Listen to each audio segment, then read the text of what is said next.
ഈ പ്രതിസന്ധി നിൽക്കുമ്പോൾ തന്നെ വേറൊരു പ്രധാനപ്പെട്ട കാര്യം, നിവിൻ പോളി എന്ന് പറയുന്നൊരു നടനെ നിങ്ങളുടെ എല്ലാ സുഹൃത്താണ് ഇങ്ങനൊരു വ്യാജ ആരോപണത്തിൽ കൊടുക്കുന്നു. അദ്ദേഹം മീഡിയയ്ക്ക് മുമ്പിൽ വന്ന് വ്യക്തമാക്കുന്നു താൻ നിരപരാധിയാണ്.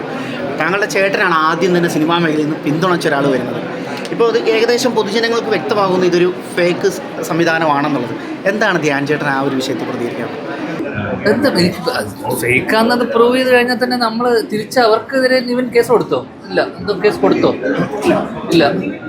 അല്ല, അങ്ങനെ ഫേക്ക് അലിഗേഷൻ വരുന്ന ആൾക്കാർക്കെതിരെ നടപടി എടുക്കണ്ടേ? അല്ലെങ്കിൽ പിന്നെ അദ്ദേഹം ആ സമയത്ത് അനുഭവിച്ചൊരു മാനസിക സമ്മർദ്ദം, അല്ലെങ്കിൽ കുടുംബത്തിൽ, അല്ലെങ്കിൽ ഒരു നിമിഷം ആൾക്കാരൊക്കെ ആ വാർത്ത വരുന്ന സമയത്ത് നമ്മളും വളരെ ഞെട്ടലോടുകൂടിയാണ്. നമുക്കറിയാം പുള്ളി ഒരിക്കലും ഇങ്ങനെ ഒരു സാധനം പുള്ളിയുടെ ഭാഗത്ത് തെറ്റുണ്ടാവില്ല, സംഭവിക്കില്ല എന്നൊക്കെ. പക്ഷെ എന്നാൽ പോലും ഇങ്ങനെ വെറുതെ ഒരു സ്ത്രീ ഇത് പറയുമോ? എന്താണ് സംഭവം? അതിൻ്റെ പുറത്തുള്ളൊരു സംഭവം നമുക്കൊരു പിടിയില്ല. അപ്പോൾ ഒരു സെക്കൻഡ് നമ്മൾ ഇത് എവിടെ നിന്നാണ് ഇത് പൊട്ടിപ്പുറപ്പെടുന്നത്, ഇതിൻ്റെ ഉത്ഭവം എവിടെ നിന്നാണെന്ന് നമുക്കൊരു അറിയാത്തൊരവസ്ഥയുണ്ട്. പക്ഷേ അറ്റ്ലീസ്റ്റ് ബാക്കിയുള്ള ആൾക്കാരെ പലരും മീഡിയയുടെ മുന്നിൽ അഡ്രസ്സ് ചെയ്യാനൊന്നും വന്നില്ല. പക്ഷെ നിവിൻ ചേട്ടൻ അത് കംപ്ലീറ്റ്ലി മീഡിയയുടെ മുന്നിൽ വന്ന് അത് അഡ്രസ്സ് ചെയ്ത് അത് ഫേക്കാണെന്ന് അത് തെളിയിച്ചു എന്ന് തന്നെ പറയാം. കാരണം പുള്ളി അവരെ അറിയില്ല എന്ന് മാത്രമല്ല, അതിനെ ബന്ധപ്പെട്ട് അവർ പറഞ്ഞ ഡേറ്റ് 14-15 തീയതി ഞങ്ങൾക്കന്ന് ഷൂട്ടില്ലായിരുന്നു. അതുകൊണ്ട് തന്നെ ആ തീയതി പിന്നെ അവർ പറഞ്ഞ കാര്യങ്ങളൊന്നും തന്നെ എല്ലാം വാസ്തവരുതല്ലേ. അപ്പോൾ എന്താ സംഭവം വെച്ച് കഴിഞ്ഞാൽ ഇങ്ങനെയുള്ള കേസുകൾ പ്രധാനമായിട്ട് ഇങ്ങനെ വരുന്ന സമയത്ത് പലപ്പോഴും ഇതിൻ്റെ പുറത്തൊരു സെറ്റിൽമെൻറ്റ് നടക്കും. എന്നുവെച്ചാൽ കാരണം ഇങ്ങനെ അലിഗേഷൻ വന്നു കഴിഞ്ഞാൽ, കേസായി കഴിഞ്ഞാൽ ഇത് പുറത്ത് സെറ്റിൽമെൻറ്റ് നടക്കുകയും അപ്പോൾ അതിലൂടെ ഒരു വരുമാനം അല്ലെങ്കിൽ ഒരു സാമ്പത്തികം ഉണ്ടാക്കാം എന്നുള്ളൊരു ചിന്തയായിരിക്കും ഇവരെ കൊണ്ടൊക്കെ ഇത് ചെയ്യിപ്പിക്കുന്നുണ്ടാവുക. മുകേഷ് ചേട്ടനെതിരെ ഉയർന്ന ആരോപണത്തിലും ഇതുപോലെ തന്നെ പൈസ ചോദിച്ച് ഭീഷണിപ്പെടുത്തുന്നുണ്ടെന്നും പറയുന്നുണ്ട്. ഇന്നും ആ ലേഡി പറയുന്നു അത് സൗഹൃദം കൊണ്ട് മകന് ജോലിക്ക് അവസരം കിട്ടുമെന്നൊക്കെ കൊണ്ട് പറയാതിരുന്നതാണ്. പക്ഷേ മുകേഷ് ചേട്ടൻ മുഖ്യമന്ത്രിക്കുൾപ്പെടെ സ്ക്രീൻഷോട്ട് കൊടുത്തിട്ടുണ്ട് ഇവരയച്ച മെസ്സേജും ബ്ലാക്ക് മെയിലിങ്ങും എല്ലാം. അപ്പോൾ ഇതൊരു വലിയൊരു അലിഗേഷൻ അല്ലേ ഈ നടത്തുന്നത്? അതാ പറഞ്ഞത്. ഇപ്പം നിവിൻ്റെ കേസിൽ ഇവർ പരസ്പര വിരുദ്ധമായിട്ട് സംസാരിക്കുന്നതും കാര്യങ്ങളൊക്കെ പറഞ്ഞപ്പോൾ നമുക്കതിലൊരു എല്ലാവർക്കും തോന്നി ഇതൊരു ഫേക്ക് എലിഗേഷൻ ആണെന്ന്.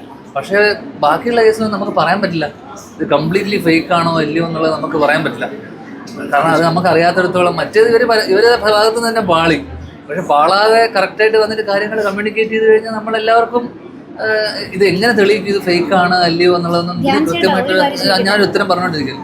അപ്പോൾ ഇത് ഫേക്കാണോ അല്ലയോ എന്നുള്ളത് നമ്മളെങ്ങനെ ഇതൊക്കെ അൾട്ടിമേറ്റ്ലി അവർ പറയുന്നത് വിശ്വസിക്കുക, അവർ പറയുന്നത് ട്രസ്റ്റ് ചെയ്യുക. കാരണം ഒരു പെൺകുട്ടി വന്നിട്ട് അവർക്കെതിരെ ഇങ്ങനൊരു സംഭവം സംഭവിച്ചു എന്ന് പറയുമ്പോൾ സ്വാഭാവികമായിട്ടും ജനങ്ങളും നമ്മളും ഉൾപ്പെടെ നമുക്കൊക്കെ വിശ്വസിക്കേണ്ടി വരുന്ന ഒരു അവസ്ഥയാണ്. കാരണം വേറെ എന്ത് ചെയ്യാൻ പറ്റും? അപ്പോൾ അവർക്കെതിരെയൊക്കെ കേസ് എടുത്തിട്ടുണ്ട്. പക്ഷേ ഇതിനൊക്കെ തെളിവ് വേണം. തെളിവുണ്ടെങ്കിൽ മാത്രമേ ഇത് കോടതിയിൽ പോയത് തെളിവുള്ളൂ. തെളിവുണ്ടെങ്കിൽ മാത്രമല്ലേ നടപടി ഉണ്ടാവുള്ളൂ. അപ്പം തെളിയിക്കാനുള്ള എന്താ പറയണ്ടത്, അതിന് തെളിവെടുപ്പ് നടന്നു, പരിപാടി നടക്കുന്നു. അത് തെളിവുണ്ടാവട്ടെ. തെളിവുണ്ടായാലേ കാര്യമുള്ളൂ. അല്ലെങ്കിൽ ഇതെന്നും എലിഗേഷൻ മാത്രമായിട്ട് നിലനിൽക്കും. വേറെ അതൊരു കാര്യമില്ല. നിവിൻ്റെ കേസിൽ കംപ്ലീറ്റ്ലി ഇത് ഫേക്ക് ആണെന്നുള്ളത് അവരുടെ സംസാരത്തിലും അല്ലെങ്കിൽ ബാക്കി എല്ലാം പരസ്പരം എഴുതുമായിരുന്നു എല്ലാം. പിന്നെ എന്താ ചേട്ടാ, നിവിൻ ചേട്ടനെതിരെ വന്ന സമയത്ത് നിവിൻ ചേട്ടൻ നേരിട്ടതുപോലെ ആയിരിക്കും ചേട്ടന് വരുന്നാല് ഇങ്ങനെ ഒരു അലിഗേഷൻ വന്നു കഴിഞ്ഞാൽ നിയമപരമായിട്ട് പോവോ കായികപരമായിട്ട് പോവോ? നിയമപരമായിട്ടോ കായികപരമായിട്ടോ ഇവരെയൊക്കെ കൊണ്ട് ഞാൻ പോയി തല്ലിപ്പിക്കണോ? അറ്റ്ലീസ്റ്റ് കുറച്ചൊരു സ്റ്റാൻഡേർഡുള്ള ചോദ്യം ചേട്ടൻ ഇത് സംഭവിക്കുകയാണെങ്കിൽ ഞാൻ ചോദിക്കുന്നത്, ഇതുപോലത്തെ ചോദ്യം എനിക്ക് നിന്നോട് ചോദിച്ചത്, നീയാണ് സിനിമയിൽ വരികയാണെങ്കിൽ നിനക്ക് ഇതുപോലൊരു ദുരനുഭവം വരുവാണെന്നൊക്കെ എനിക്ക് ചോദിച്ചോളൂ. നീ എന്തിനാ എന്നെ വെറുതെ എനിക്ക് വന്നാൽ ഞാൻ ആദ്യം പോയി അടി കൊടുക്കും, എന്നിട്ട് ഞാൻ പോയി കേസ് ആണോ? ഞാനും അതെ, നമ്മൾ ആദ്യം കായികപരമായി നേരിടേണ്ടപ്പോ ആണോ? എന്റെ അഭിപ്രായം ഞാൻ നിയമത്തിന്റെ വഴിക്ക് പോകും. ചേട്ടാ, ഇപ്പം വിനീതേട്ടനായിരുന്നു കൂട്ടുകാരന് വേണ്ടിട്ട് വന്നത്. ഞാൻ ചേട്ടന് എത്രമാത്രം വിശ്വാസമുണ്ട് വിനീതേട്ട ഇതുപോലെ വന്നിട്ട് സപ്പോർട്ട് ചെയ്യും? അതിന് നമ്മൾ ഇത് സംഭവം, നിങ്ങൾ രാവിലെ എഴുന്നേൽക്കുമ്പോൾ മോഹൻലാലായിട്ട് എഴുന്നേൽക്കുവാണെങ്കിൽ നിങ്ങൾ എന്ത് ചെയ്യും ചോദിക്കുന്ന പോലെയുള്ള എന്ത് ചോദ്യമൊക്കെ അങ്ങനെയല്ലല്ലോ. നമ്മള് പ്രതീക്ഷിക്കാത്ത ആളുകളാണ് ഇപ്പൊ അലിഗേഷൻ വന്നോണ്ടിരിക്കുന്നത്. അപ്പം നാളെ ഒരാൾ ധ്യാൻ ചേട്ടന്റെ പേര് പറഞ്ഞൂടാ എന്നില്ലല്ലോ. അപ്പൊ നമ്മൾ ഇപ്പോഴേ ഒരു പ്രിക്കോഷൻ എടുത്ത് വെക്കണ്ടേ? എന്ത് ചെയ്യണം? നിന്റെ ചാലയാ മുടിക്കും.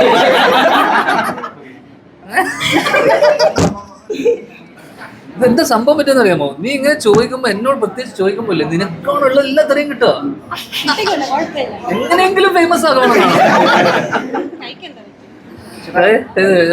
അവൻ അറ്റ്ലീസ്റ്റ് വളരെ ബുദ്ധിപരമായിട്ട് അവൻ പല ആ ചേട്ടന്റെ ബുദ്ധി ഇനി വളരെ സമ്മതിക്കരുത്. അത് നമ്മൾ ചോദിച്ചുകൊണ്ടിരിക്കണം. ചേട്ടൻ കുറെ നേരം അടിച്ചു.